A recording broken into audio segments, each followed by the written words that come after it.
Magandang araw sa inyo at welcome back sa aking mumunting channel. Para sa episode natin ngayon, ito ang aking 10 things na dapat mong malaman sa Kia Sonet. May sense.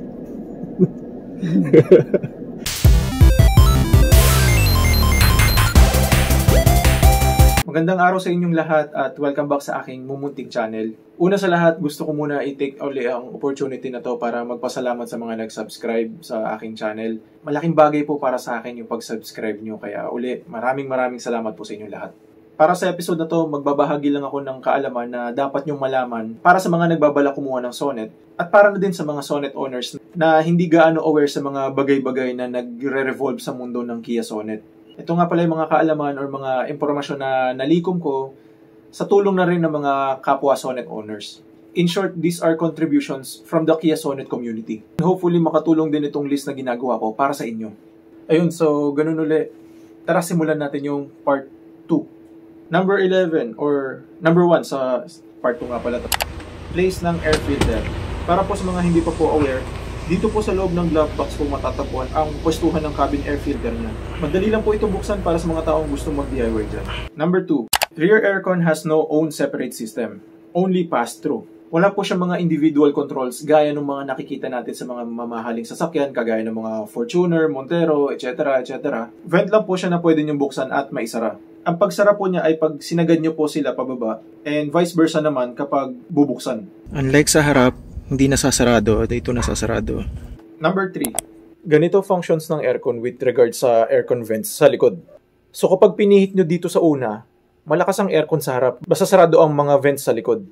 Pero kapag bukas ang mga vents sa likod, hihina lang yung harapan ng kaunti kasi padadaluyin niya papunta sa likod yung onting hangin. Kapag dito naman, hihina aircon sa harap kasi maglalaan siya ng hangin papunta naman sa paanan. Hihina din ang buga sa likod kung open siya kasi nga naman hinati mo na sa tatlo ang sinusuplayan mo ng hangin. Ang mangyayari tuloy dyan, yung sa likod tira-tira na lang ang hangin na dadaloy pero malamig naman. Kapag dito, sa paanan na lang focus ng lahat ng hangin.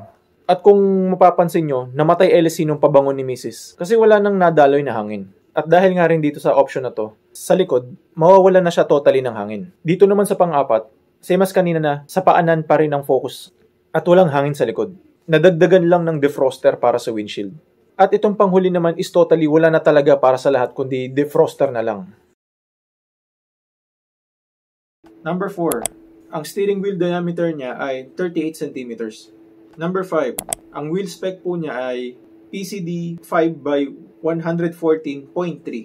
Number 6. 8 gears ang S-mode niya. Para mag-S mode, tulak nyo lang pakaliwa yung cambio. Then, ayun na, naka-manual mode na kayo. Up and down na lang gagawin mo pag mag-shift ka ng gears.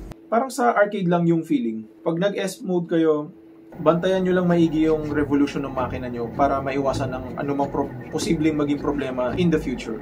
Sa S mode nga pala, hindi siya aalis sa first gear kapag hindi na-under, kaya hindi ko ma-demo maigi. Unlike sa manual transmission na pwede mong paglaruan lahat ng gears anytime mo naisin.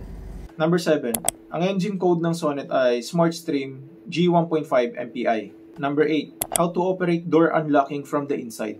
Iba po ang estilo ng Kia Sonet pagdating sa pag-lock at pag-unlock ng mga pinto. Kapag pinindot ng driver yung central locking switch, dito sa mga controls niya, lahat ng pintuan ay hindi mabubuksan from the outside. Pero pwede po mabuksan ng mga pasahero from the inside.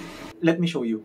Sa front po, anytime pwede ma-open ni passenger yung pintuan niya from the inside, kahit nakalock, just by simply opening it once.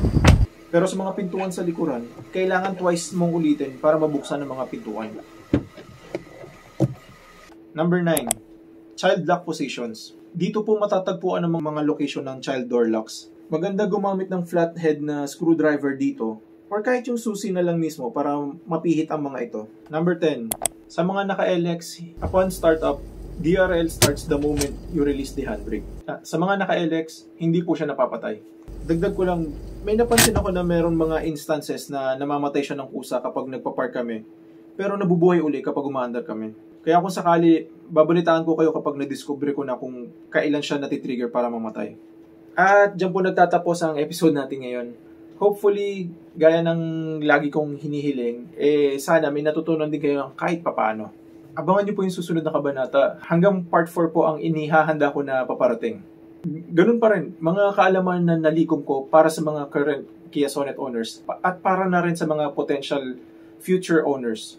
Kaya hanggang dito na lang muna, hanggang sa muli, paalam muna pansamantala.